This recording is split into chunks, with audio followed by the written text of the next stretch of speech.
And good morning and good afternoon, good evening, depending upon which part of the world you are in. Hello, ladies and gentlemen. Welcome to VirtualRacing.Network's continuing ongoing coverage of the US IndyCar League. It is Season 11, Round 2, the StickQuik 190 here at Kansas Speedway, the Oval. It's going to be 127 laps of awesome action, and we are so excited to bring this coverage to you here on VirtualRacing.Network. Now, I, Trevor Greenfield, am your host and commentator, but also alongside me this week will be the legendary Matt Kingsbury, and I'm so pleased to have you joining us here in the booth, Matt. We're set for another awesome race here in the US IndyCar League. I think so. It should be a good one. I've got a few big names here I'm watching for qualifying to see if they hit their lap times notably low, and I think Bunyan and Musselman are the three that I've got picked out. Yeah, definitely. Those are three good ones to pick out, I would say. But I think David Zalesky and possibly Graham Bunyan is somebody to look for, potentially the pole. But you can never count out somebody like Dan Ensch putting in a great lap, or Howard Livingston. They're due. Here's AJ Musselman there for he's on the pole right now with a 25.12.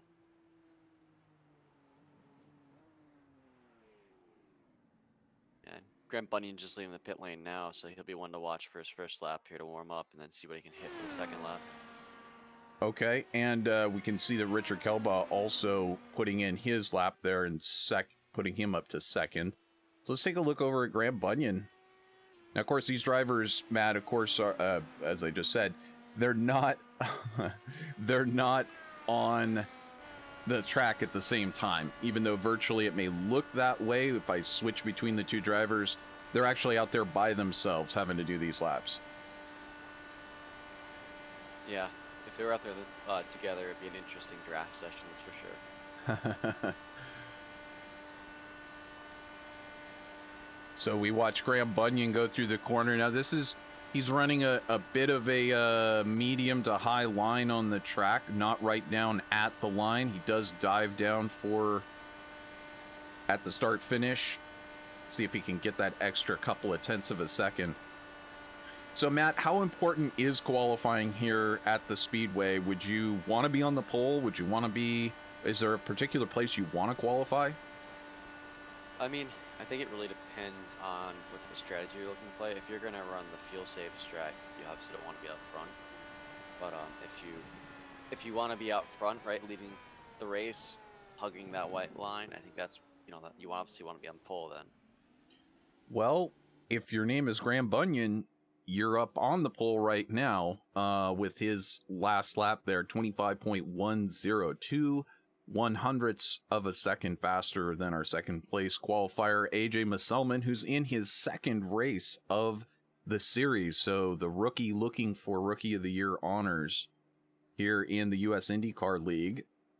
And so let's see, who else? Is there anybody else? Mike West has not yet put in a time. And here's Inigo Mardones, who last week did not have a great race, ended a bit early in the wall, and so definitely looking to regroup, regather himself, and show some of that speed that he's known for in this series. So, Matt, it's always difficult, especially if you're in a series like this. You got 12 weeks, one drop week, and if you don't get a great lap in, if you don't get a great race in on your very first race of the season, doesn't that kind of hurt? I mean, you got to really pull yourself together and refocus and just put it all out of your mind, right? Yeah, I've been in that exact same situation before, and it is really hard to claw back points. And it's something that weighs on your mind, because if you have another bad race, well, there goes your chance. Right. So it's really important to capitalize where you can. Well, it looks like Mike West did not get in a final time there, so we're looking at the start or at the qualifying order here, and it is Graham Bunyan who takes our pole. The Australian, no surprise there, lightning quick anytime he hops behind the wheel. AJ Musselman there in his second race in the series, showing his speed. Not a surprise for all of us who have been racing against him and around the series in IndyCar and iRacing. He's always quick. Rick Lovison there in third, Richard Kelba in fourth, David Zalesky in fifth, Jeff Murray in sixth, Jason Lowe in seventh, Dan Ench in eighth, Will Stearns in ninth, Howard Livingston 10th, Inigo Mardones, and Manuel Esteban Gomez with Mike West rounding out the starting order. So, Matt, let's go ahead and talk about some of the keys of today's race. Of course, this is a night race here, and so what would you be expecting to be our keys for this 127 laps at Kansas? Yeah, I've scrolled through the field a little here, and I think one, fuel save. I think if you can fuel save, that's a viable strategy, especially if we get a caution. They're gonna be running pretty close here, so caution's very possible. So dodging the caution and then running the right strategy. The third thing I notice is if none of those scenarios happen, I noticed Bunyan and West have the same livery, so they're likely teammates. Right. Unfortunately, for them, they're starting opposite ends of the field. But if they short pit, and they can do this 15 laps or so early, I like their odds of being able to swap draft and pull faster than the field. So that's a strategy that could work to get them both 1-2 and broken away from the draft. And of course, last week, one of the big keys that we hadn't even counted on was the difficulty of getting into the pits. This week, here in Kansas, a much easier entry to the pits, so we don't expect any issues there. Now, about fuel saving, you can fuel save in any one of these aero push races by taking your foot out and following the competition. How important do you think that fuel saving will be depending on the cautions?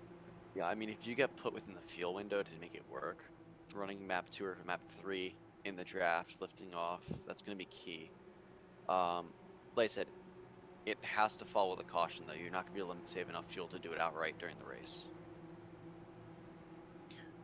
Well, these drivers get ready to go here as we look from Rick Lovison's point of view, and Graham Bunyan is gone.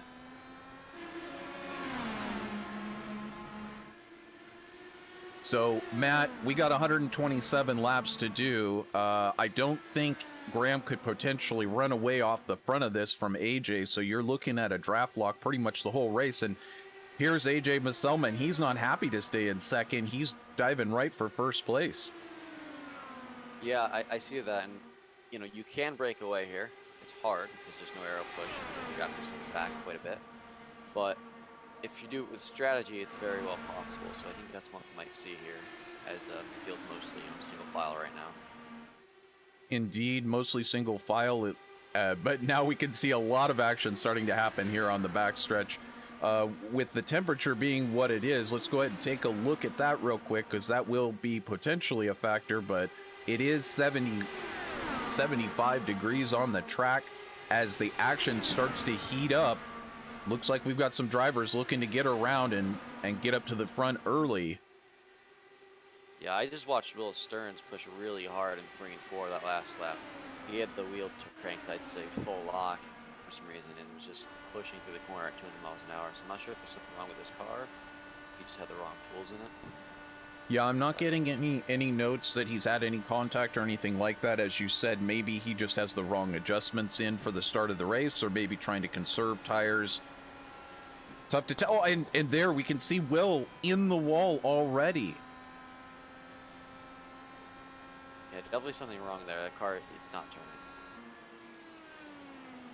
Well, let's hope that he hasn't done too much damage. And we'll go back up to the front here and take a look as AJ leading us through lap 5. And now it looks like it's starting to stack up behind, Matt. You think everybody's going to be content to sit for a little while, or do you think we're going to see some drivers trying to make their way forward?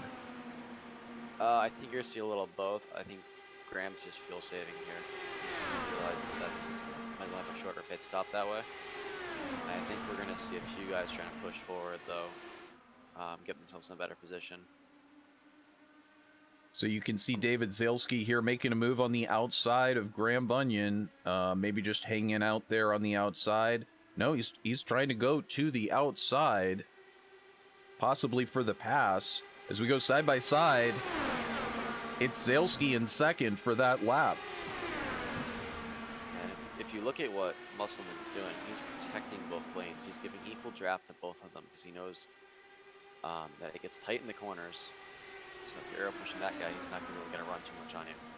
And then in the straightaways, he's coming up to get the guy that's on the top side.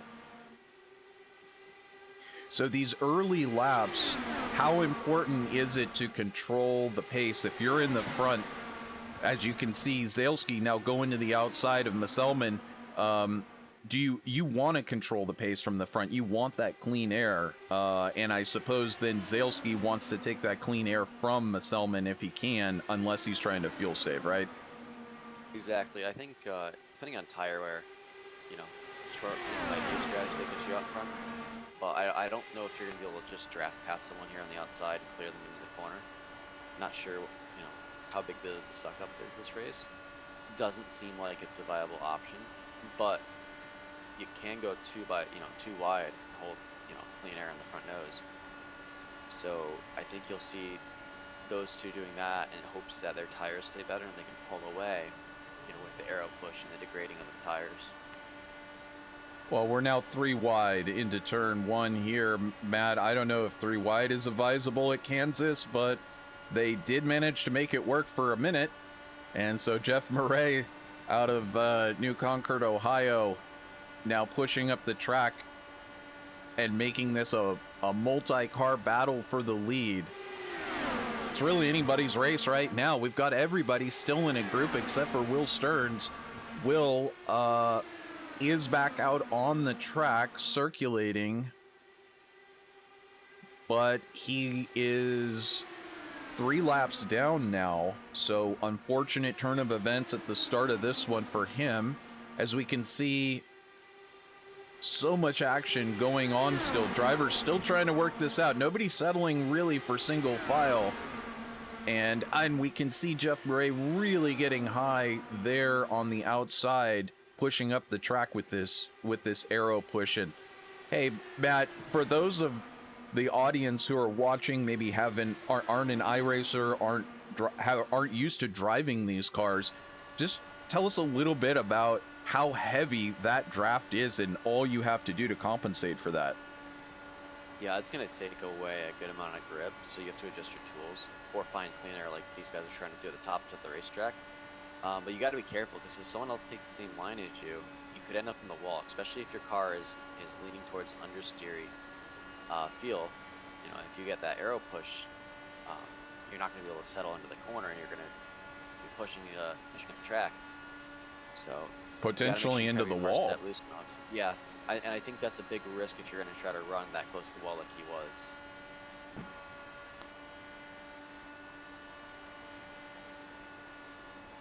So if you're the 4th car in line, I personally wouldn't go up to that high in the wall, because chances are the 3rd place car is going to go up there.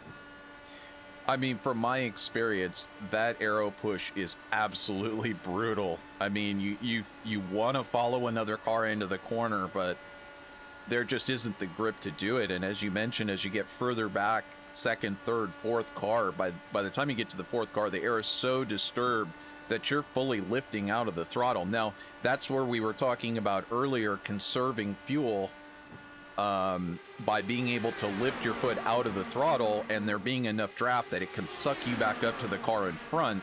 So these guys who are running 2nd, 3rd, and 4th, I mean, they're saving as much as 1/10 of a gallon, maybe a little less than that, but still saving maybe 10%, 15, 20% per lap over if they were out there in front like AJ is right now. Yeah, I actually like what I'd rather be up front person right now. I like what David Zalesky's doing. He's running the inside there, actually. So he's leaving half a car width, and he's giving totally clean air on the front of the car while running, the low line. So it's hard to pass him right now. Well, he is a very experienced racer. He was challenging for the lead last week. Now, we didn't get a chance to mention it because qualifying happened so quickly in this series, and then we were right to the green flag. But the ultimate winner last week was, of course, Kennedy, who is not here with us this week in this race, unfortunately. So I'm not sure what happened there, but he won't be here to defend his championship lead. So potentially he's taking that first drop week right now here in the second week. But it was Kennedy who didn't have those pit problems getting into the pits, like Graham Bunyan, and I can't recall who the other driver was, but somebody completely, they both missed the pits completely, had to go around. That cost them so much time. And then that was really the deciding factor, as we went green flag at Iowa pretty much till the end. And that put Kennedy in the prime pit strategy position and fuel strategy position to last until the very end of the race. Graham Bunyan had a fantastic drive from the back, basically all the way to second place, but it was not enough, and that put Kennedy up in the front. So back to this race, Matt, it looks like everybody is just holding steady. We're not seeing anybody doing any big marches to the front right now, and we're coming up on the end of lap 21. So in about another 25 laps or so, we should start to see our first round of pit stops. And these drivers who are second, third, fourth, fifth, anybody who's been saving fuel, they're going to get an extra 2 or 3 laps. Yeah, I actually think we're going to see, look at Mike West, he's starting passing from Paris here. He's set up, I think, 2 passes now in the last 2 laps. I think he's making his way forward here, and he's going to try to pit with Graham Bunyan. I think they're going to pit maybe in 6-7 laps, try to do the short pit strategy and draft break. And try and work together, and potentially they can create a gap between them and the other cars that's large enough that they can pull away and successfully put a gap between them and the rest. Obviously, yellow flags are the big deciding factor. Thus far, we haven't seen any yellow flags. Nobody doing anything to cause a yellow flag, but this is still early on. Everybody's still got their best behavior, and the gloves haven't come off yet, Matt. We're not in that desperate mode for drivers to make passes. Yeah, I don't, you have another chance at it if you're going to run that ultimate strategy. You don't have to show your hand right now. So even if he doesn't get it right here, you could potentially wait, see who messes up this pit stop, thin out the herd a little bit, and then make your way forward. Well, this is a driver here, Jason Lowe, that we didn't get a chance to talk about much in the first race at Iowa, predominantly because Jason had a couple of issues really early on, and then that affected his handling for the rest of the race, and unfortunately he wasn't able to finish up in the front like he's so accustomed to doing, and we're accustomed to seeing here. The 3-time series champion Jason Lowe taking the series championship, of course, at Texas at the end of season 10. And so once again, just like we were talking at the start of the broadcast, for a driver like Manuel Gomez Esteban or one of the other racers who didn't have a great opening race, you got to get back on the horse, and you got to remember, hey, I do know how to drive this car fast. I do know how to win. And for somebody like Jason Lowe, who's a 3-time champion, he's probably been through this before a few times and had to show up for the next race and be thinking championship contention. So there he is sitting in 6th place.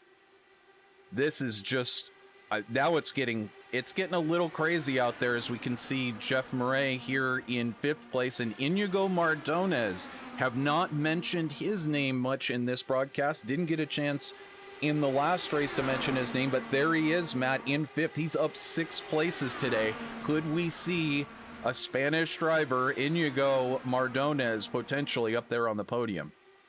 I think so. I think it's going to come down to who has a good pit stop for the main group, and it'll shake out from there. I think he's been really smart with this car placement here. He's moving all around the track, so he's making it hard for Lowe to guess where he's going to go, which makes it also very hard to pass him, because you don't know where you're going to get clean air, dirty air. This is such a tight battle here, just a half a second separating 1st through 5th. This is, you can see him running 1 through 5 and trying to jockey for that position with this draft. It's pushing him up into the corners, but it seems like everybody's hanging on, and the tires aren't seemingly disappearing very quickly, Matt. So seeing this tight drafting battle here, it's pretty much going to be anyone's race, it appears, until the end of the stint. Yeah, if you guys look a little tight, Lowe looks a little tight on his car. It looks like he's really working the weight jacker, because he just got a little loose right there. He really did. If you guys really are struggling with their handling, it just doesn't look like they are, because they've been running different lines. And I think that's mostly because of where they're running the draft. For me, if I'm where these guys are, I'd be running in the middle of the track. You're always going to get the most clean air in the middle, because the way guys are going to run, they're going to run 2 lanes. So I would always just run dead center on the track if I was in their position. And that definitely makes, as you can see, AJ Musselman there kind of doing that. You mentioned that on the first lap. He's not really, he's kind of trying to cover both sides, inside and outside, should they try to make a pass on him. But we can just see him, now we're 2 by 2 for a 2nd through 4th. It looks like nobody has anywhere to go, so we're starting to stack up. Now we're getting Jason Lowe in the picture, as well as Inigo Mardones. So we're looking at the top 6. This looks like the start, Matt. Everybody's right there bunched up. Yeah, I think it's going to shake out pretty interesting here. I think we'll have to see what happens, but I personally like where Bunyan's running. Smart car placement, because he's putting just enough clean air in the bottom where he can stick with him, but can't really catch him. And then he's giving absolutely no draft to Grant Bunyan, so there's no suck up there. He's not able to close the gap and make the pass in 2nd. It's pretty exciting side-by-side action that we're seeing here at US IndyCar League. I'm so happy to have you joining us from wherever you're watching around the world. It's a pleasure. Thank you so much. We actually have 6 viewers over in the live viewing chat room, so if you're watching and you're not participating in our chat, come on over, tell us who you're rooting for, and we can see that Bunyan and Murray are battling this one out here for 3rd place. This is just, are you kind of feeling it out and trying to see how the tires are going to last, thinking about the end of the race? If you're, let's say you're Grant Bunyan and you have the speed, the talent, the wins under your name, all of that to go forward, and you're sitting there in 3rd, are you trying some different lines to see if maybe you can make some passes? Are you trying some different things to think, hey, maybe that last 5 or 10 laps, what will I have? Are you making some plans if you're Grant Bunyan, Matt? I think you kind of already know what's going to work and what's not. He's running a really smart line here. I think he is going to obviously try to see if he can make the bottom work a little bit, see if he can catch some clean air. But I just wanted to take note. Jason Lowe got super loose about a lap ago, and he's dropped down to 7th place. He's really struggling with the tightness of that car, and he's using a lot of weight jacker. Well, we've got AJ Musselman just coming into the pits now, so it appears as though he got down to speed just fine, and Jeff Murray right on his tail. So those 2 drivers getting into the pits seemingly okay. Yeah, Murray might have been a little fast there. I'm not sure. He was going 57 when he hit the cone, so I think he's probably got a speeding penalty. Oh. Well, that's why you're part of the team. I appreciate you checking that information, Matt. We'll have to see if, in fact, he does do a hold. Musselman gone. Yeah, so that there, I didn't think the pits were going to be such a big factor, but it appears for Jeff, you know, it happens, doesn't it? I mean, I don't know the last time you had a speeding penalty, but it's just so easy to do. You've got to break it down to the lowest speed that seems possible. It's like you're slowing down to a practical crawl. And he's got more than a speeding penalty. He's got a unsafe pit entry too, because he's still sitting there. Oh wow, that's unfortunate. He was running up in the front. That is just a shame. And it looks like David Zalesky struggling to get down to the speed there. A big lockup coming into the pit. So, Matt, not as easy as we once were describing, or maybe it's easier from the commentator's booth to get down to speed. Let's try to watch Graham Bunyan now, and we can see as he comes down to the pits. Let's see how easy it is for him. Oh, wow. I don't know that he made it. He's okay. He's going, I think, just over 45, so he should be all right. He was like 50 at the line. That's probably fine.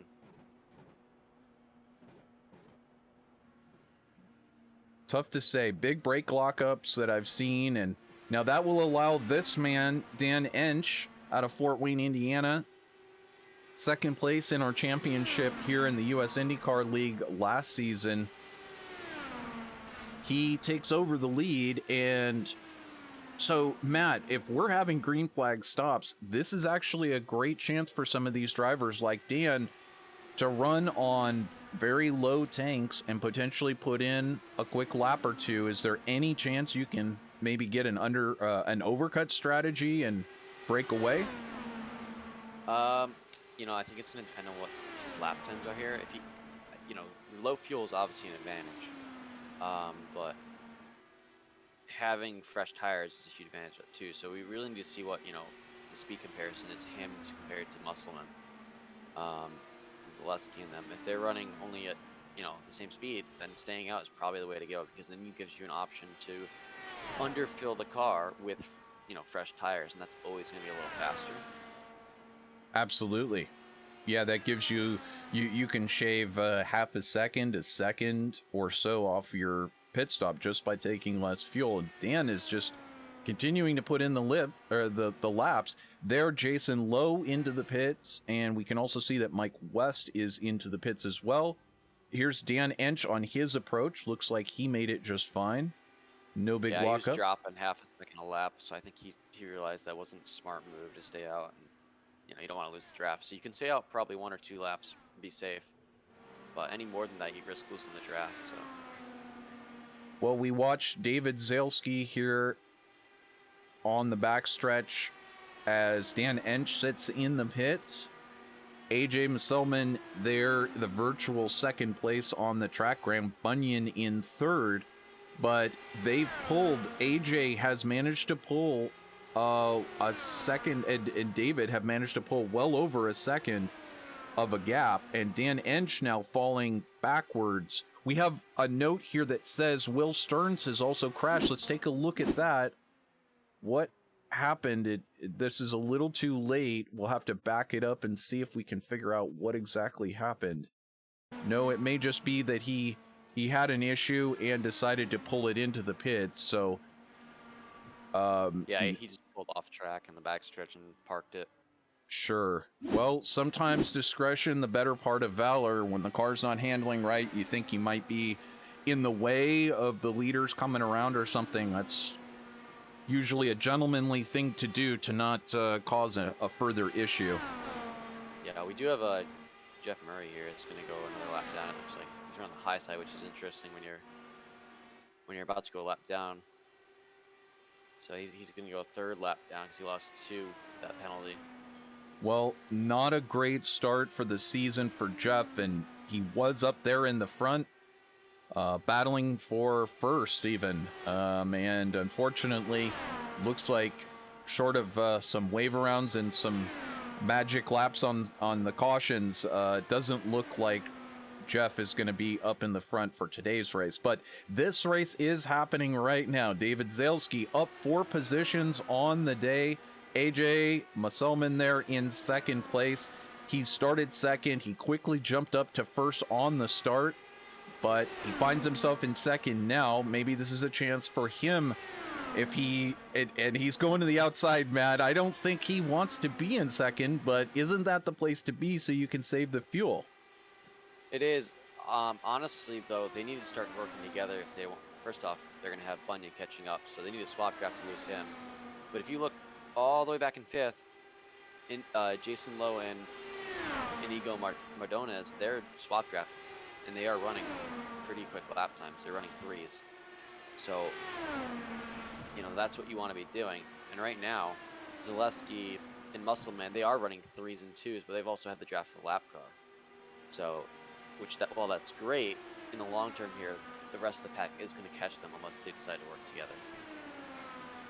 And that's the key. As you were mentioning, one of your keys at the top of the broadcast was if you can find a buddy out there and start working together. And it looks like Jason Lowe, Inigo Mardones, whether they meant to and they've worked it out beforehand or not, they appear to be doing some swap drafting, which is actually bringing down the gap a little bit.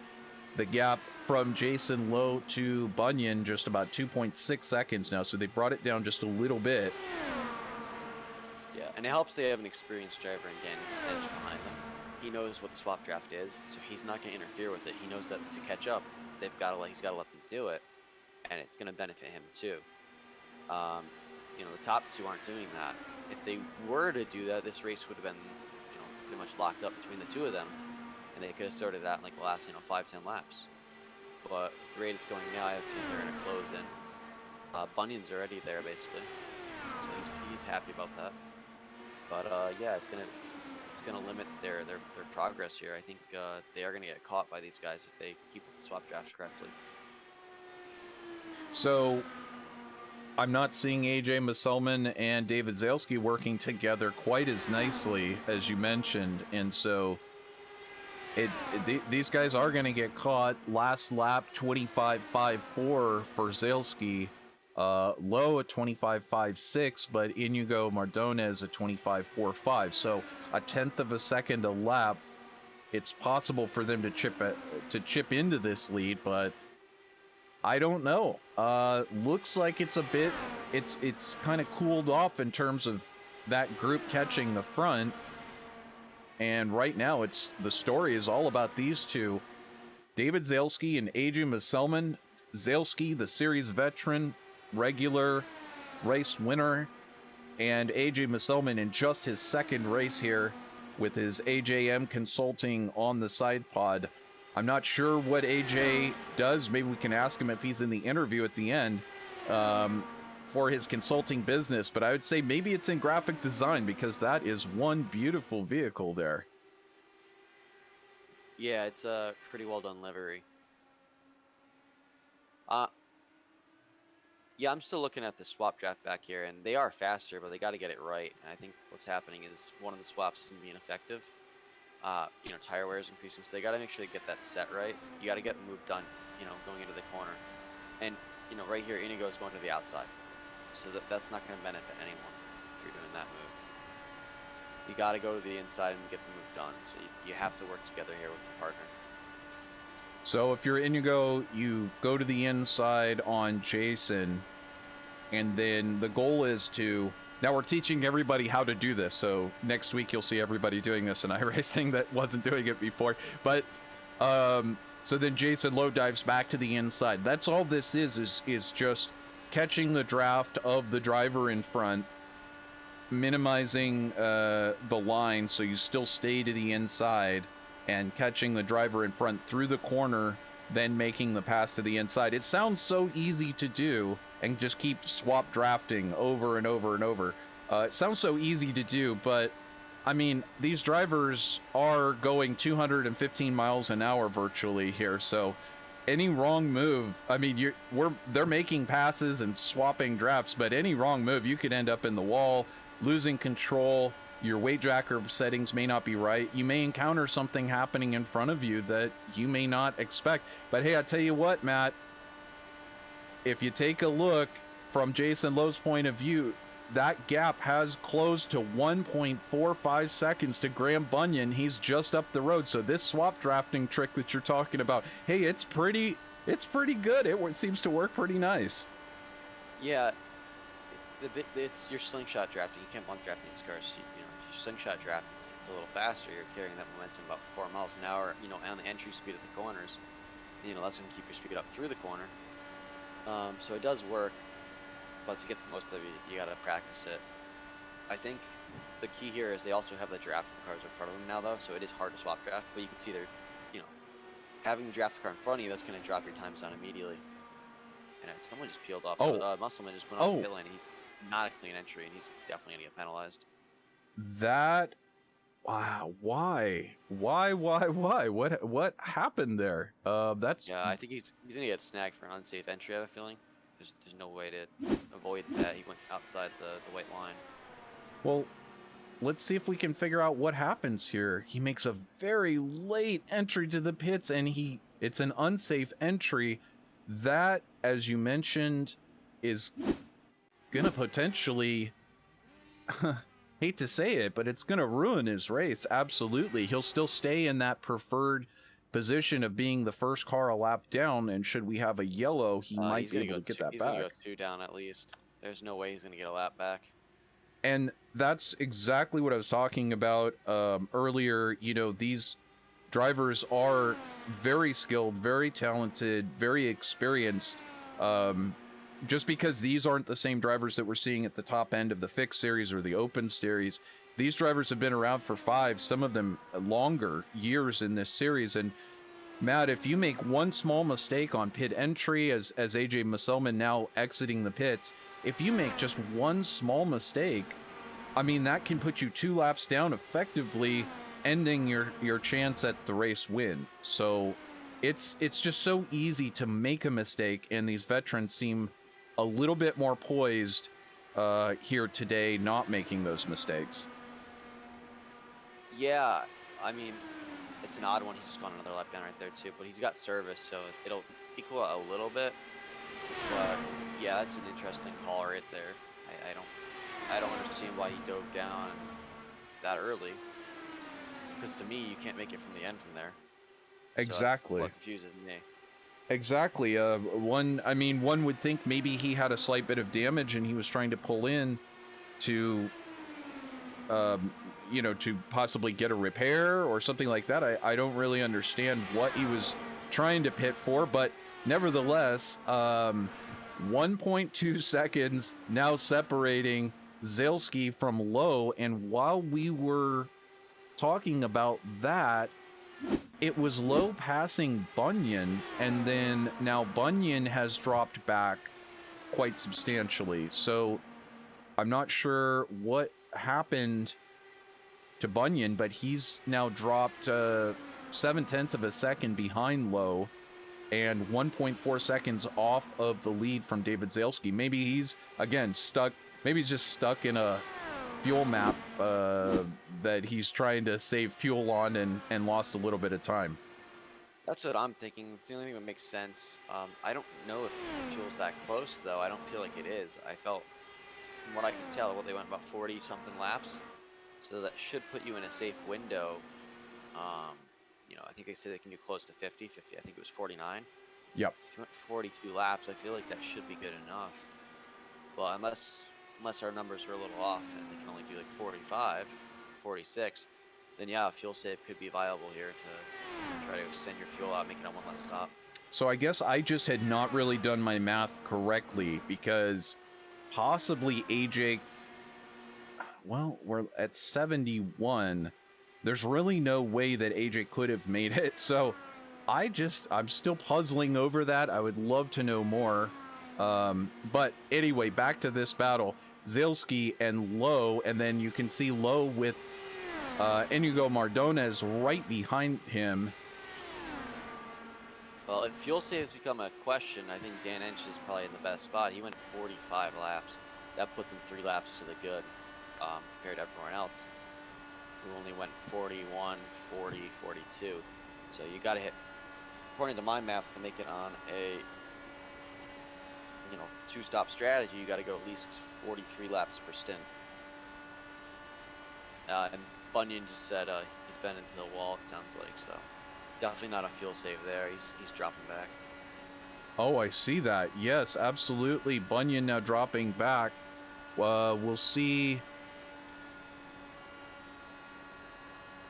I'm not sure. We don't have a note, unfortunately, on that incident with him getting into the wall, but it did not register an incident in the system, so not good enough for a 1x or a 2x. Obviously, the car's still going around. You can see Dan Ench just in front, but Graham Bunyan, one of the favorites for this race, is dropping off the pace, and unless he can get that fixed, a 25.98 is not going to cut it around here, Matt. Yeah, I'm trying to figure out where he would have gotten the wall or something, but yeah, that's not good. Looking back, and I don't see a lap where he was like off the pace or anything like that. Lap 73 was really the slowest lap. Yeah, I don't think he hit the wall there. Maybe lap 2. I don't know, I'm really confused because I don't see where he would have gotten damage from. Well, this story continues to unfold. Let's do a quick recap through the field while we have a moment. We can catch our breath. This is David Zelski up 4 positions today. It's a name that we're getting used to calling here on the broadcast. Zelski at the point in the command of first place, and not really, he's looked like kind of the car to beat here today. He was running very comfortably with Graham Bunyan and AJ Musselman at the very beginning. He was in the breakaway that happened with AJ off the front. He's working together with AJ at the moment. I think AJ's just trying to stay in the draft, but David so far is the story. And then we go back to Inigo Mardones, who is our hard charger thus far, up 9 places. So just as we were talking about before, I don't know that qualifying really has shown the true pace of any of these drivers. As you can see in front, AJ trying to get around Zelski for the position. I think, oh, and Zelski is peeling off to come in the pits. Boy, that was close. So close, and he really locks up there coming into the pits, Matt. Yeah, Musselman was trying to get his lap back there, so he's trying to be pretty aggressive so he doesn't go another lap down. You know, if you get a caution luckily in here, lucky caution in the pit sequence, he could pick up, down to only 1 lap down. So he's got to be, as aggressive as he can to stay out in front here. But yeah, I'm not sure if Low, who was that pit? It was Zaleski. I don't know if he got that slowed down enough there. It also says that Manuel Gomez Esteban has also entered the pits. So we were just starting to go through the order, and Manuel up 2 positions today so far in 10th place. It's too early to be pitting if you're that close on fuel. So something tells me they either have a larger tank, they can either do the 50 laps, or they messed up their strategy already and they can't. So I think it'll be interesting to see when the last pit stop happens and if they can make it all the way. Well, 47 laps should be doable in solo mode, and certainly if you're saving fuel, you should be able to do that. And we can see, of course, Inigo Mardones and Graham Bunyan now finally coming into get 77 his laps from here, definitely not enough. Lap 77 to go 40, what would you say, 47? That would put you short by 3 laps. So we've got 45 remaining now. So these drivers coming in now can definitely make it. Dan Ench went 45. I don't know why I was able to go more by myself when I was running some laps. Maybe my fuel calculation was off. I'll work on that for the future, but it doesn't really matter. What these guys are doing is about 45 laps or so, and so, or a little bit less. And Dan Ench, she's just a great fuel saver. He's Dan has got a lot of strategy cards up his sleeve, and it's not a surprise to see the man now in 2nd place. Of course, he has not done his second lap, or his second pit stop. So, Matt, we've got David Zelski a lap down. You can see it on the track map there on the screen as we wait for the leader, Jason Lowe, Dan Ench, Howard Livingston. Okay. Oh, almost gets it loose, and there. That's a speeding penalty too. He did. What an unfortunate. Oh my goodness, he's still spinning through the grass and he has to collect it back up. Jason Lowe. And it's going to be an unsafe pit entry too. He's going to drop probably 2-3 laps. So that puts Dan as really the sole guy that can make it on fuel right now for sure. So that's going to be interesting to see, if anyone else, if Zelensky can't make it, it's going to be Ench. I guess so. This is turning in. There's been no yellow flags. Now that I've said that, it'll be cursed. But But, if this had also been real life, I don't know if you saw how close Jason Lowe was to clipping Howard Livingston as he went by, but it was so close. My heart went in my throat for a second. Howard Livingston, somebody we haven't been talking about very much, but he rejoins there in the Care Camps car. We're going to have a race later on this season with Care Camp sponsorship. It'll give us a great chance to talk about that fantastic organization and what they do for young people battling with cancer. It's a great organization. And now we go over to Dan Ench, who pits from the lead. Matt, this is the pit stop that will determine everything as he rejoins the track. It's going to be interesting to see where's Zalesky is, and it looks like here goes Zalesky by right now. Yeah, obviously I don't think he's going to beat Zalesky out, but if he can pick up a drafting partner here, he's got a chance. It doesn't look like anyone's too close. Maybe Manuel Gomez can get up there, but if it comes down to fuel, Dan's good. I'm not sure David is. He pitted really early. I think he pitted lap, let's see, 78 I show here. 79, 78.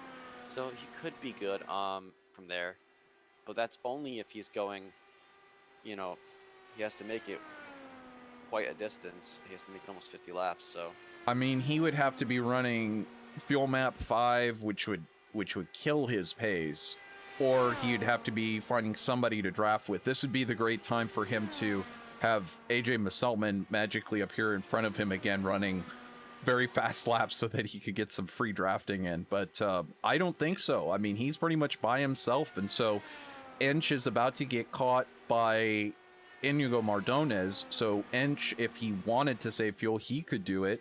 They could swap draft to get forward to Zalesky. So from my standpoint, I'm not as experienced as you at this, Matt, but it looks like Ench is kind of in the driver's seat here for this one, and if he can reel in Zalesky, I don't think Zalesky's going to have anything for him, especially if he's fuel saving at the end. Dan's got enough fuel to make it. There's no question about that. He doesn't need to fuel save. He's got better tires, so even without help, he should be able to catch him here because he's going to be running about 2/10 a lap faster. He's running about a 1/10 faster now, so even without that, he's going to catch that draft relatively soon, and he should close right up. So my big question is, can Zalesky make it? And then if he can make it, can Dan catch him at all? I don't think we're going to see Dan go for a swap draft here, because if he does, he gives up the advantage. Right. And of course, all of this depends on if there is actually a yellow flag in this race, because that could completely change the fuel strategy going forward and might still save this race for Zalesky. Otherwise, we're seeing Dan Ench back about 2 seconds, so we're not quite seeing him clip into this lead. We've got Inigo Mardones, who's running just outside of Ench, and I'm not sure he's looking outside, he's looking inside. This doesn't look like swap drafting. This looks like racing for position. No, and I think that's the right choice for Dan here. He's picking up just over a 1/10 a lap. It's about 1/10 and a quarter. That's more than enough for him to catch that gap down, because he's got about 30 laps left. So I'd be doing the same thing. I wouldn't be giving up the swap draft here. He sees Zalesky actually pulls off, so that's the right call for sure. And you're right, he does manage to make it onto pit road. Couple of our drivers having issues thus far making it to pit road. Didn't think that was going to be the issue today, but that's an interesting call there. He let him have the inside lane, which I'm not really sure if Dan knew maybe the leader had pitted there, but he would definitely have that one back if he knew for sure, I feel like. So is this Zalesky pitting right now? Now that will put him back in position should we have a yellow flag to come back up and fight with these leaders, but having to stop the down. Exactly, he'll be a lap down, and he's now given up. He's essentially given up a chance to win this race should it go green flag to the very end. So having to run out there in front and waste all of that fuel just really did not pay off for David Zalesky today. Yeah, I think battle here is obviously between the two guys that are side by side here for the race lead. But if I'm Ench, he's got to be on the bottom. I don't know why he's giving up the bottom here. He got back to lead right there, so maybe he just thinks his tires, his car are better. to make the pass either way. I'm not sure. Or maybe they're trying to work together here to ensure that no one else can get in the fight. Because Grant Bunyan is in third, but with that damage, there's no way he's going to catch up. And he's 8.6 seconds back. So if they can, yeah, with that damage, there's no chance for him to catch up.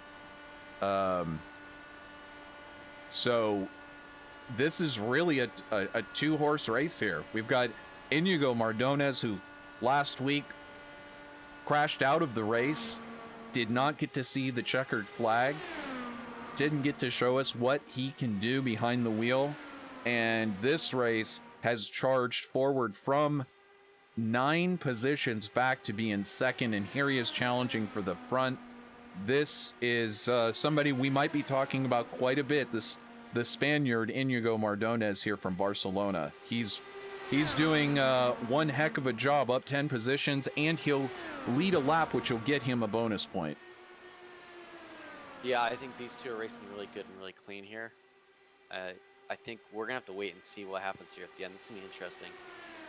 I know where I'd want to be, and I'd plant myself, you know, like Musselman and Zaleski are right on the bottom. I don't think you can pass if, you know, if they're holding the bottom. But it's going to be interesting to see if Dan, you know, is able to figure that out and able to keep the low side. From what I can tell, he keeps pushing up off 2, and that's really what's killing him. But it looks like he got it. Yeah, I don't know. He keeps going high there. I'd block off the bottom. He is giving up that inside position, and there he's given up first place.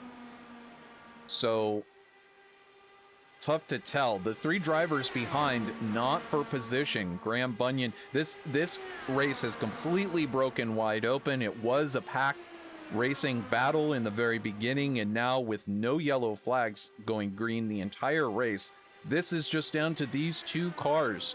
Dan Ench and Inigo Mardones swapping for first place. Who wants to lead? You take it, I'll take it, doesn't matter. We'll both see who's going to be there at the very end. We've only got 26 laps to go. That's how fast this has gone by here, Matt. So we're settling into that final stage where we've got to make our decision. What exact place do we want to be on the track? And, you know, how do we want to see this last 5 laps unfold? Obviously, Dan Ench, we're very familiar with him, both of us being around the last lap motorsports circle with Dan for a little while now. And Dan, you know, one thing about Dan is he may show this character of sitting back and biding his time, but when there's 1 lap to go and that white flag is in the air, I think all bets are off and the gloves come off for Dan Ench. So it sounds like they're actively swap drafting, which I understand it's a good strategy, but I don't think he realizes where he's at right now. They're 9 seconds clear of the next car. I'm not swap drafting. I'm being selfish and pinning to the bottom at this point. Absolutely. And now you got a lap car here that's going to mix it up. He's got fresh tires. This is going to make it difficult. I think, you know, I can't imagine that Bunyan's going to, it's Musselman. I can't imagine Musselman's going to cause too much of an issue here because he's multiple laps down. But, you know, if I'm Dan, that's actually isn't a bad thing for me because I can just hold the top side now, arrow push my competition. Right. Well, Musselman there, 3 laps down at the moment. So, you know, he's trying to hang out just ahead of Dan Ench that should a yellow come out, he'll be able to get one of his laps back. But I guess, you know, this is also one of those things where you don't really have a choice. If you've got a fast car and it wants to run at the front and nobody wants to pass you, there's not really much you can do about it. They catch you and they want to sit behind you. Again, I don't think Dan or Inigo need to save any sort of fuel at this point. They're probably good to go until the very end. So maybe just wanting to stay back, not challenge AJ unnecessarily. That third car that you see in line there, Jason Lowe, of course, having the issue getting into the pits this last stint. And so even though he's shown there, I don't know if he's going to challenge Inigo, but he is also himself 2 laps down to the race lead right now. So go ahead. I think the the leaders here are on older tires, same fuel load as Musselman, so he's gonna have fresh tires. He's gonna pull away. It's gonna be hard to keep up with him. And you also got to remember he's got 2 cars on his lap ahead of him that he's gonna try to pass to position. So if a caution was to fly, he wants to be right where he is. He doesn't want to get behind the leaders here. So we can see Graham Bunyan's race. He's, managing that magic horseshoe. He had problems last race and came back to end up in second. Currently, he is running lap times competitive with the driver behind. In fact, he must have taken damage repair, because he's currently doing lap times that are competitive with the leaders again. So if this does go yellow, maybe we're not done talking about Graham Bunyan. Maybe. I'm not sure what his damage was. It could have just been a wing change. But he also is in the draft right now, so who knows what the damage is. If it's a wing change, then yeah, he's going to have a chance to shake it up. Well, this driver we haven't talked about hardly at all. Richard Kelba here in 4th place. He started in 4th. He's still in 4th. And just running those quiet 4th places where you don't make contact with anyone else and you keep it clean. Matt, that's a good way to get to the front of a championship standings. Yeah, for sure. I think consistency is key. Bunyan running 2nd, 3rd. If he can finish those 2 races off, he'll be right at the top of the championship for sure. Especially with, his competition missing. But, a win obviously is a great way to jump up too. So, you got to put yourself in position to win like these guys have been doing. And you can't make a mistake. The mistakes I saw weren't, driving errors on the track, crashes so far tonight. They were pit lane errors. It's the one thing you got to get right every time. You can't make a pit lane error. I know there's a lot of time to be gained, but there's a lot more time to be lost than gained. So for me, it's a risk that you got to, weigh the benefits of. Completely. It's always about weighing those benefits or not. Do you go for it? Do you not go for it? What strategy calls do you make during the race? It's always unfolding, and you always have to be aware of what's happening if you're one of these drivers. So as we got 14 laps to go, let's continue going through the field and seeing who else is where and what they've done today. Howard Livingston here quietly running again in 5th place, not having that side-by-side battle that we saw with Lovison in the previous race. But Livingston holding on to 5th place, up 5 positions. So we jump back to Mike West here from Yakima, Washington, just over the hill from me, in 6th, 7 positions gained. So Mike not having as good of a day as Graham Bunyan up there, but also hanging on to 6th place. That's good for the championship. Manuel Gomez Esteban actually having a much better day today than he did in Iowa, up 5 places in 7th. And then we get to the first of the drivers having issues. We got David Zalesky. I don't know that it was any sort of damage or anything like that. We'll have to find out maybe after the race, but are we having an issue? Yeah, Inigo Mardoñez has to pit here for fuel, so that leaves Dan Ench as your sole car that probably could possibly make it on fuel here. And maybe West could make it. He was the other one I think that came down quite late. So that just shook this race up on its roof. Absolutely. It continues to evolve here. Take a look once again on the screen at the stint lengths that drivers have managed to go. Yeah, I don't see Dan having a problem. He made it the last few times extra. He went to lap 83, I think, this last time. So I don't see him having an issue with extending it. Or, 86, my bad. So he made it even further than I thought. Dan's not going to have a problem making it on fuel if he topped off the tank, which I assume he did. Well, Matt, at 10 laps to go, you've been in this position many times in the front, in control. He's Dan Ench, master of strategy, perhaps making the brilliant call of fuel savings that has put him 20 seconds now in the lead. I'm seeing that Howard Livingston dropping even further off of the lead. So Howard probably trying to do some fuel saving at the moment just to stay out there, but Dan Ench in full control. Matt, what you're hearing things happening, you're seeing things happening in front of you. Look at all of this traffic that he has to deal with. He's going to lap the field at this rate. Livingston's way too slow. Mike West is right in front of him. He's just passed Howard. So West is the only other one that might stay on the lead lap, and that's if he has enough fuel. I don't know when he pit. He pitted lap 86 also, lap 85, 86. Right, so, 86. You know, they're both in the same boat, but you know, Dan here can just, Dan's slowing down too. I think Dan should just match his pace, find someone to get behind here. Yeah, I'm really surprised. He has just let Livingston go by, so he's taken his foot out, burning through fuel here potentially. Of course, he was running by himself and not in the draft of someone else, so not able to save as much fuel. Dan is really taking his foot out of the throttle. What are we, we're looking at just 192 miles per hour in the corner. Mike West 24 seconds back. What's Mike doing? Mike appears to be lifting a tiny bit, but pretty much at full speed. So we're seeing this now, a 24-second gap with Dan Ench. And it is... I'm confused because I thought he would have plenty of fuel. Maybe not. Yeah, I mean, Zaleski's a lap down here, so if he gets just up to him, he could draft off him maybe, but he's got a full lap here, so if he just chills and goes easy, probably he's going to be okay.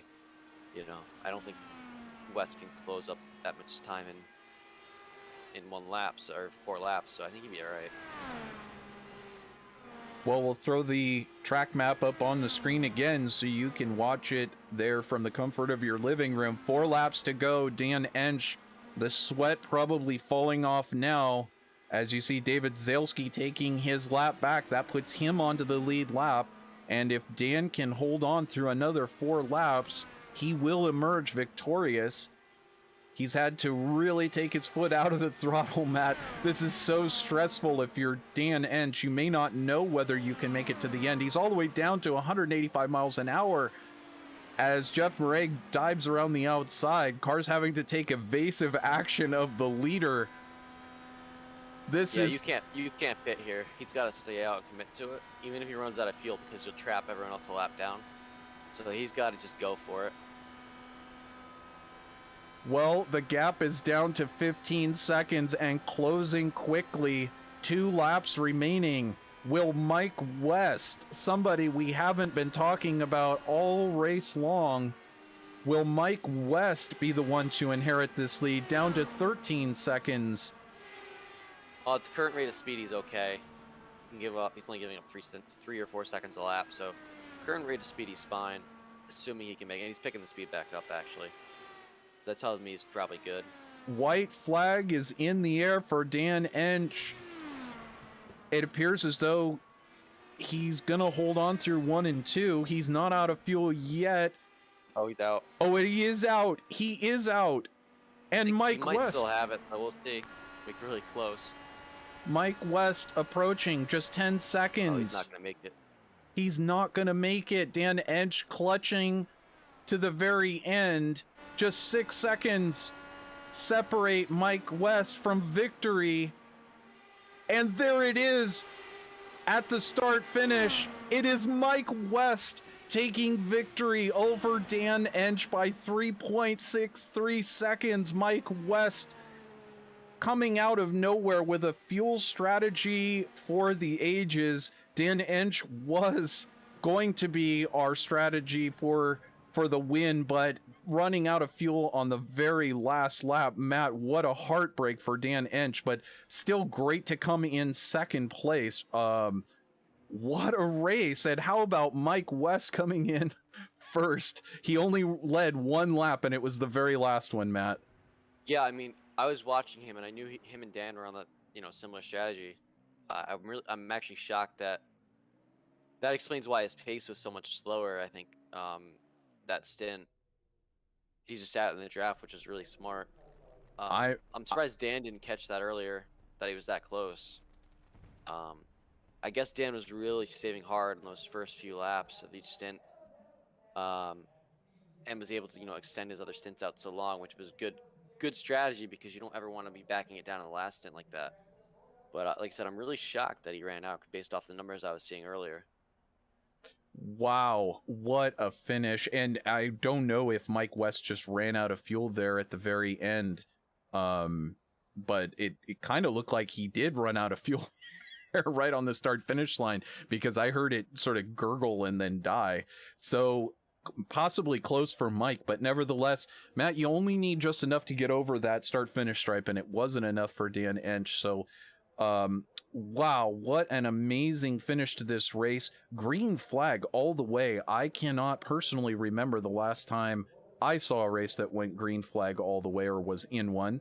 So yeah, let's take a look at the final finishing order here in Kansas Speedway. This is season 11, round 2 of the US IndyCar League, and Mike West only leads one lap and manages to snag the victory away from Dan Ench, who had just run out of fuel on the very last lap.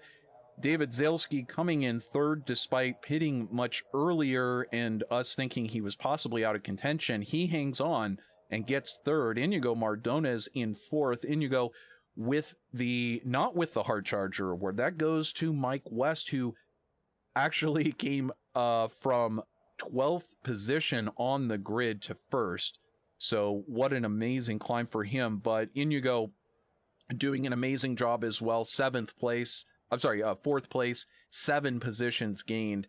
Now we talk about Graham Bunyan, who's in 5th. Lost 4 positions today. Again, another situation where Graham was up in the front in the mix. He possibly had a good fuel strategy running, and then it just kind of all fell apart for Graham.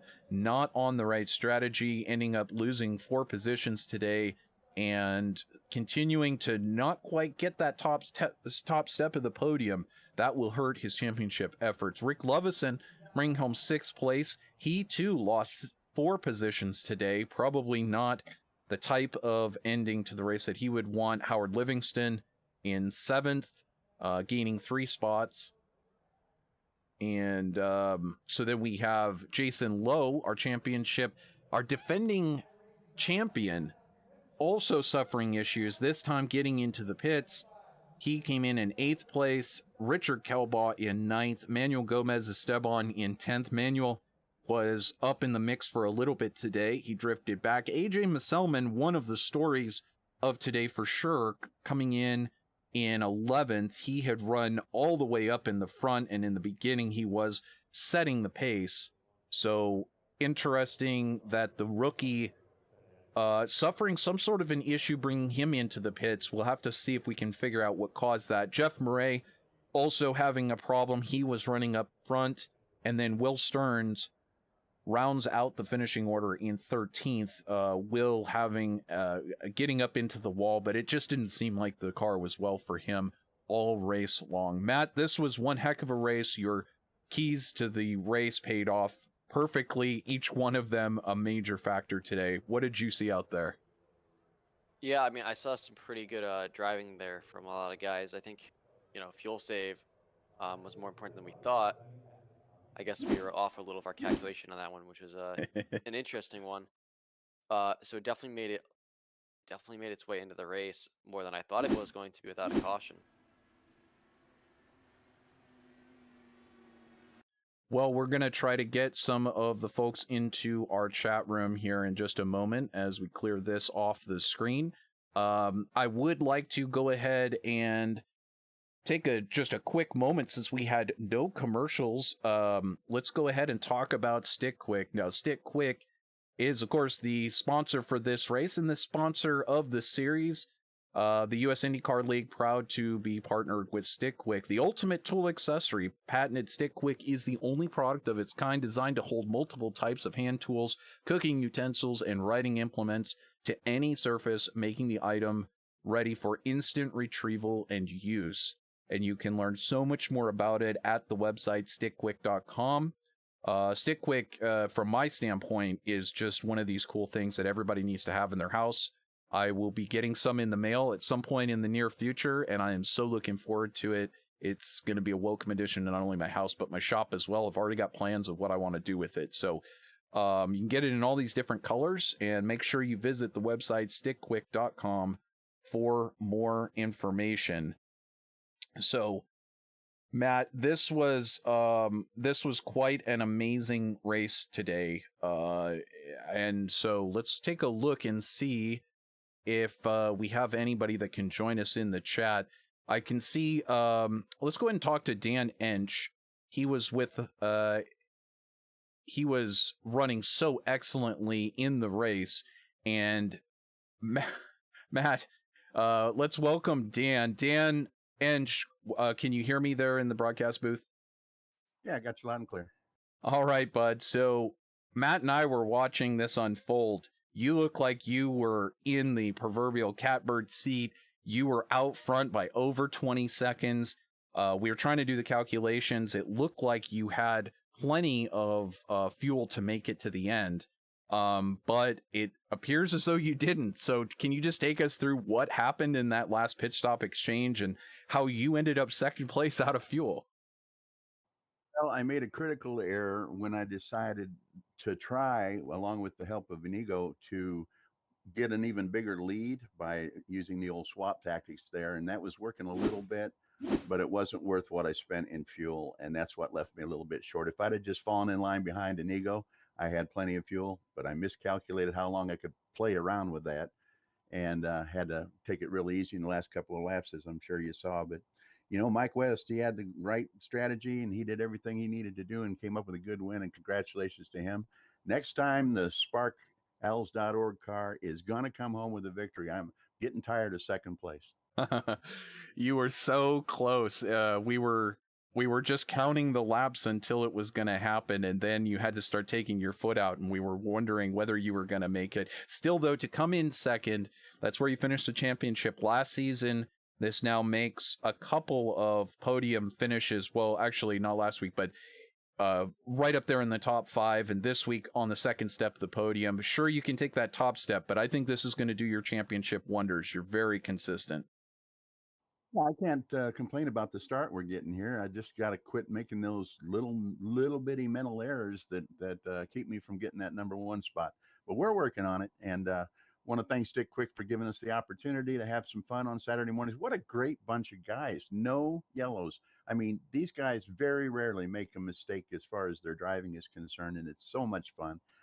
Graham probably would have been up there a little bit higher if he hadn't brushed the wall a little bit on his first stint, but other than that, these guys, they're great. I love them. Well, I congratulate you, Dan. And again, yeah, as you were saying, this group is super clean. I mean, we both do a lot of races in other parts of iRacing, and to see a race go green from the beginning to the end, I don't know if Matt is here at the moment, but Matt can even testify. It's just super rare to see something like that. Even in the other leagues that we do, you just rarely see it go green flag. So nice, clean group. And again, congratulations to you, Dan. And looks like you're on your way to hopefully another top 5 in the championship. So good luck next week. Well, thanks, Trevor, and thanks, Matt, and all you guys do for us too. It makes us feel like semi-professionals or something like that. Well, you take it seriously enough. You put on a heck of a show. This was quite a professional level of racing. I do appreciate. So I'm going to see if I can get Graham Bunyan in. Thanks again for joining us, Dan. And in the meantime, we're just going to see. I know there's a way I can get. Oh, I can make him move to our booth. Hey, Graham, this is Trevor Greenfield here at the broadcast booth. Can you hear me? Yeah, I got you there, mate. Hang on a minute and I'll mute this other thingo over here. Sorry, I needed to pull you in because it was time for your interview. Graham, you were up in the mix today. You were right up there at the front. We thought maybe it was going to be another Graham Bunyan show. What happened? And take us through the race from your eyes. Wow, from the very start, the car was stable. It was great. I just wanted to get a couple of laps led, and then I was sitting back saving fuel. But in the process of saving fuel, after the first pit stop, lap 52, I hit the wall. stupid rookie mistake coming into turn one where that safer barrier pops out, and I hit it with the right rear suspension, and it just turned my car into a Massey Ferguson tractor. And yet, it did appear as though you were able to get the car fixed by the end of the race, or at least it seemed like you were running competitive lap times. So, yeah, just those little contacts. We don't actually see a incident point for you. So, was it even a 0x contact, or was it just a brush of the wall and it hurt your car? Yeah, no, look, it was a 0x, and it hurt the car. I'm looking at it now. I've got a full screenshot of the right-hand side. The side pod's sort of all skew-if and a bit of paint off underneath the Rolling Stones sign there, and the floor pan is bent just up at the front. So Now, you say, what lap was that? 57? lap 52, lap 52, coming, yeah, just before turn one where the safer barrier pops out. So yeah, it's just one of those rookie errors. Well, we'll take a look at it here if we can. Lap 52. We can see you running up on the high side. Yeah, and it's flat impact. It's a straight on flat impact. It's not at any angle. It's just a side smack. And so you kind of pancaked it a little bit, and that flattened it out, and that just hurt your aero to the point where you weren't able to keep up with the leaders. But nevertheless, you seem to have a magic horseshoe there with you at all times in the car, Graham, because you still ended up with a top 5, even despite damage. How do you manage to do this week in and week out? Last week, you came from the back of the pack after having the issues getting into the pits. This week, you scraped the wall, and you managed to still end up with a top 5. You know, you're just managing to find all kinds of luck in this series, and I'm sure it's just a matter of time until you're back up there on the podium. yeah, look, I think the best thing that it was ever introduced into this series, the Indy series overall, is the actual use of the tools. I think it's a great add to the sim, and letting the fixed guys use those tools is great. It's playing with the weight jacker and ARBs to get the car to sit right again and hopefully keep that pace. The only pace I had was when David come back out in front of me from his pit stop, and I could manage to stay right behind him. But other than that, if he had got away, I would have been like having a couple of truck logbooks hanging out the side of the car, slowing me down. Indeed. Well, congratulations to you to manage to pull that one out of the fire. I know that sometimes these damages can really be terminal or put you way back in the order, but your championship hopes stay alive, 2 top 5s in a row. And so we look forward, I think, to seeing you next week and see some true pace out of yourself, and see you probably fighting for the lead again. So congrats on your top 5, and we'll see you again next week, Graham. Yeah, sure, no worries at all. And just want to congrat to the podium as well, and Mike West, who was my teammate there. So well done to him, podium to him. I had the same fuel strategy as him. Probably wasn't going to pit on the same lap, but anyway, it's all good. Great bunch of guys to run with, and thanks for doing what you do up there. Absolutely. Your teammate, Mike West, he's if you can talk to him and get him into Discord, we'd love to be able to chat with him here on the at the top step of the podium. But congratulations to both of you guys, having a lot of success here, and Mike just having that great fuel strategy there at the end. So anyway, thank you so much, Graham. We'll look forward to seeing you next week. In the meantime, we do have Jason Lowe here in the broadcast booth. Jason, can you hear me? Yeah, loud and clear. All right, bud. Well, this was another interesting race for you. Everything seemed to be going just fine until you had to make that last pit stop. You were running up in the front. It looked like a typical Jason Lowe style race, being in the mix at the front, and then the pit stop happened. Can you take us through what happened? I practiced probably a dozen times that entry, and I just completely did everything wrong. I got the car sideways, and it was completely my error. I missed a mark, and once you miss your mark, I mean, bad stuff happens. I'm happy that I was able to get both my laps back at the end. I was the last car to finish on the lead lap. I'll take that as some solstice. I'm super proud of my guys going green the whole way. Super happy for Mike to get a win.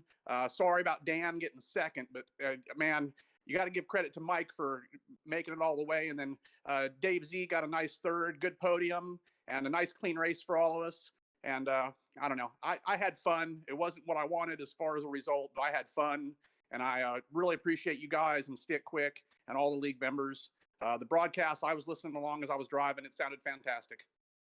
Well, thank you very much. And of course, it's a pleasure to have Matt Kingsbury joining me in the broadcast booth. He takes a lot of the pressure off and has all of these. I mean, he's driven these cars to victory many times, so he's able to supply a lot of great information. And so yeah, Jason, I'm glad he's in the booth and not on the track with us. well, yeah, that's very true, because Matt is pretty dominant just about any time I get into a race car with that guy. So no, I do understand. Maybe someday in the future we can convince him to be in a league like this again. But anyway, Jason, now you are the series defending champion. This is 3 in a row that you've done.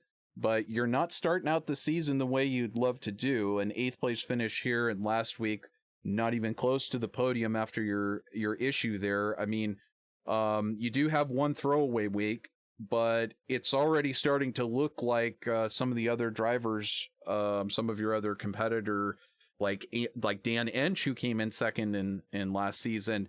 These drivers having some success, and how do you rebound from this? I mean, how do you get back up on the horse and say next week I can go out there and win again and put this behind you? Well, I as I've mentioned before, I don't ever points race. I go into every race trying to do my best for that race, and then the points just kind of happen. I was super fortunate to get a couple 3 championships. I mean, part of that was due to people were coming and going, and I was there for every race. So it's not like I was a dominant driver, and I'm aware of that. I'm not gonna try to make myself into something I'm not. I'm not a Graham Bunyan, and I'm not a Matt. I'm a field filler. I like to run top 5, top 3, and that'll get you some championships if other guys don't show up. So as far as the championship, there's no pressure on me to repeat. I care, but it's not. My goal is to show up and race every week and be present and have fun. And championships happen sometimes they don't. It probably will not happen this season, but you never know. Never know.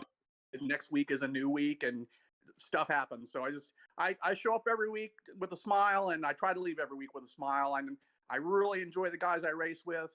I don't know. I'm very grateful for everything. I hear what you're saying, and I know that the league is kind of set up that way. It's not exactly, so this isn't trying to be the 40 car grid super serious best teams, best drivers in the entire world driving iRacing. This is a gentleman league to a large extent, where everybody does give a little bit of extra room and everybody enjoys themselves because of that. Dan Ench just talking in the interview a moment ago about how clean it was. We went green this whole race. Now, for 14 cars, I've been in some open and some fixed races, Jason. To go clean the entire race it's just super rare. So I think it just speaks volume to the quality of the competition here and to the intention of the league. So congratulations to you as the founder here of the league, and you're running a clean show. So keep it up. Well, I appreciate that. I believe 7 of our 12 races last season actually went green. So almost, a little over 50% of the time we accomplished that. And it always makes us all happy.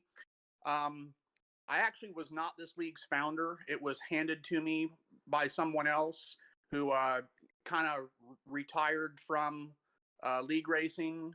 I don't believe he would want me to mention his name, so I won't. He kind of stepped away for his own reasons. But I'm Howard and David and Rick Kelbaugh and Dan are all the backbone of this series as far as we work together on Saturdays doing the setup. It's definitely my name may be on the top, but there's a lot of people doing a lot of work to make this happen. And so and I appreciate them, the guys I just mentioned, and all the league members. And we continue to get new people like AJ, who joined recently, and we're hopefully get some more good drivers, and we'd like to have a little bigger field in the future, but we're still having fun. You bet. And as you know, when you're up there in the front, the top 5, top 6, and you're fighting for a win, it doesn't matter if there's 40 cars in the grid or if there's 14. You're battling for position, executing all your strategy. And that is one of the cool things about going green for so long and having such great competition like this, is that you can really work those strategies. I can't tell you how many of these Indy fixed races, etc., you're trying to work on a field strategy, and then boom, there's a caution at the end that just absolutely kills that. So again, congrats to you as the administrator here running this series. You're doing a fantastic job. You've been doing it for so long that I just assumed you were the founder, but I guess not. So anyway, congratulations, running a great show. And looks like you still have a championship hope. So never say never. Graham has had a couple of off races, and you do definitely have the pace to run up in front. So thanks again for joining us, Jason, and for running the league. Appreciate it. And thank you for the fantastic job you do presenting us. We really appreciate you.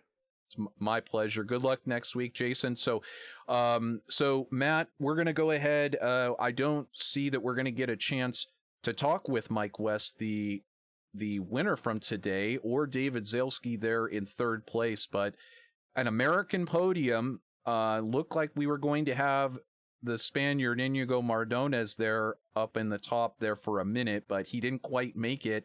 And so let's go ahead and take a look at our remaining schedule on the screen.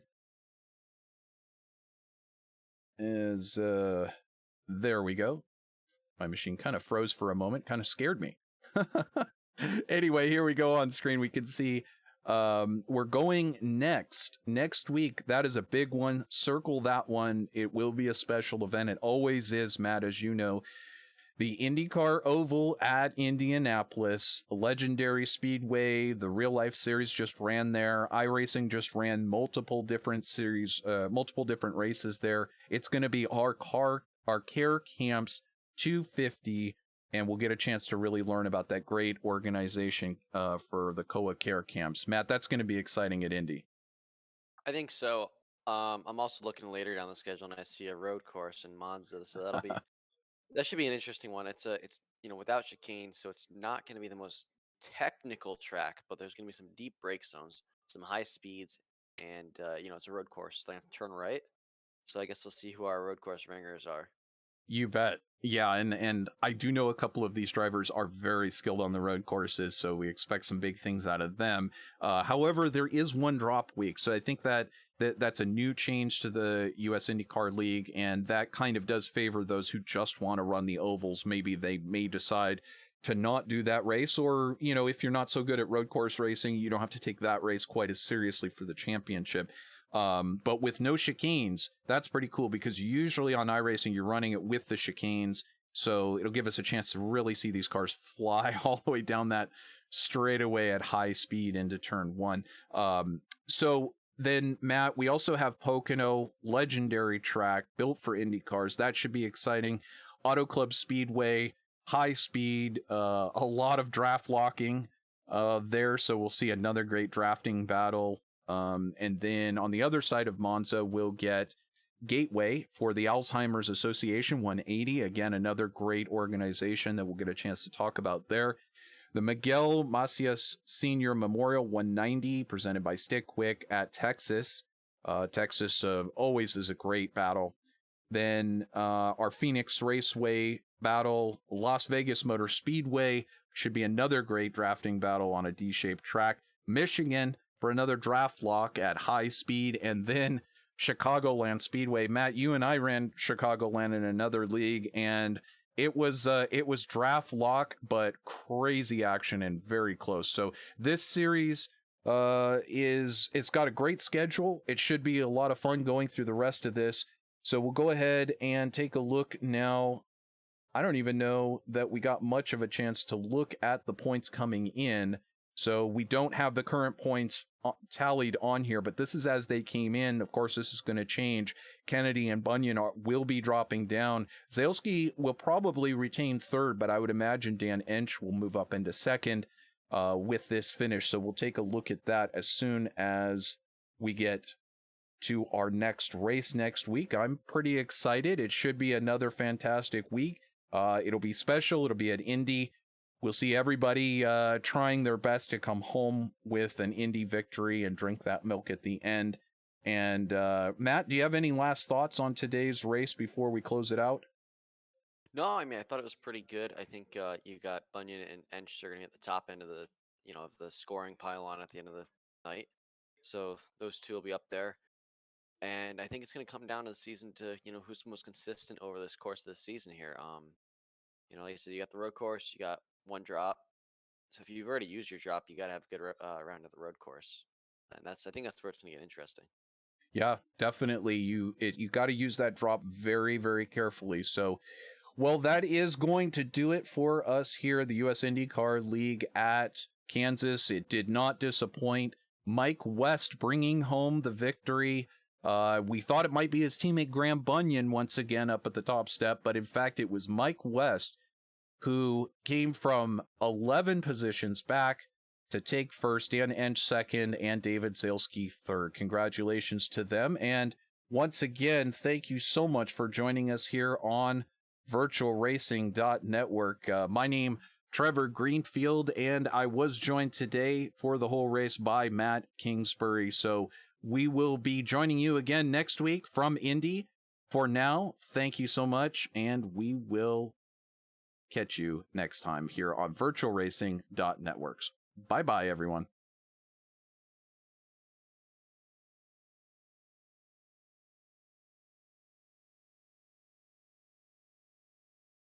All right, good stuff. Whew.